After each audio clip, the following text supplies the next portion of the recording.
বলিউড তারকা সাইফ আলী খান সম্প্রতি নিজের ব্যান্ডরার বাসভবনে ভয়াবহ এক হামলার শিকার হন। তাকে ছুরি দিয়ে ৬ বার আঘাত করা এক দুর্বৃত্ত।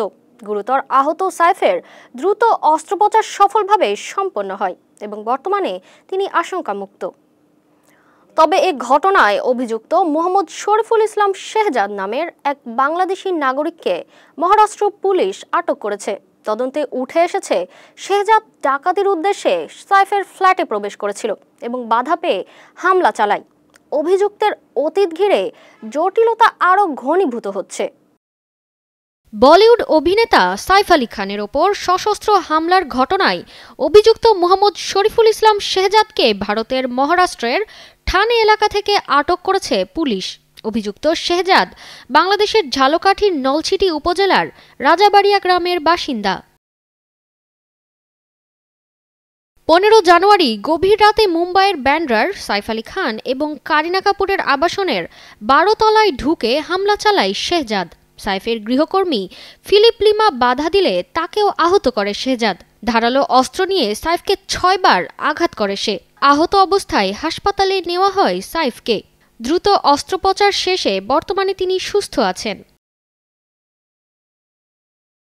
১৯ জানুয়ারি ভোরে মুম্বাই পুলিশের জোন ৬ এবং কসরভাদাভালি থানার যৌথ অভিযানে ঠানের হিন্দন্দানি এস্টেট এলাকার একটি শ্রমিক বস্তি থেকে শেহজাদকে ঘুমন্ত অবস্থায় আটক করা হয়। তার কাছ থেকে একটি কাস্তে জাতীয় ধারালো অস্ত্র এবং একটি তোয়ালে উদ্ধার করা হয়েছে।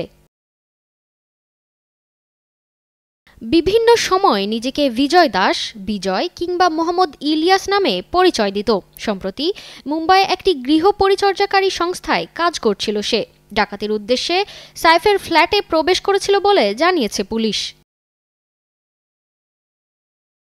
বাংলাদেশের ঝালকাঠির নলছিটি থানার ওসি আব্দুস সালাম জানিয়েছেন, শেহজাদের বিরুদ্ধে হত্যা ও ছিনতাই সহ একাধিক মামলা রয়েছে। ২০১৭ সালে নলছিটিতে মোটরসাইকেল চালক রফিকুল ইসলাম হত্যার ঘটনায় তাকে আসামি করা হয়। এরপর থেকে সে আত্মগোপনে ছিল। শেহজাদের বাবা রুহুল আমিন ফকির বলেন, আমাদের সঙ্গে তার কোনো যোগাযোগ নেই। শুনেছি সে ভারতে আটক হয়েছে। খারাপ কাজ করলে শাস্তি পাবে, এটাই আমাদের কামনা। ডিসিপি দীক্ষিত গেদাম জানিয়েছেন, শেহজাদ গৃহ পরিচর্যাকারী হিসেবে পরিচয় দিয়ে ফ্ল্যাটে ঢোকে এবং বাধা পেয়ে সাইফ ও তার গৃহকর্মীর ওপর হামলা চালায়। ভারতীয় আইন অনুযায়ী তার বিরুদ্ধে ব্যবস্থা নেওয়া হবে। অস্ত্রোপচারের পর সাইফ আলী খান এখন সুস্থ আছেন এবং হাসপাতাল থেকে শিগগিরই বাসায় ফিরবেন বলে জানা গেছে। মুম্বাই পুলিশের দ্রুত অভিযানে হামলাকারীকে গ্রেফতার করায় তার পরিবার ও ভক্তরা স্বস্তি প্রকাশ করেছেন। তারতিবা ফারুহি, কালের কণ্ঠ।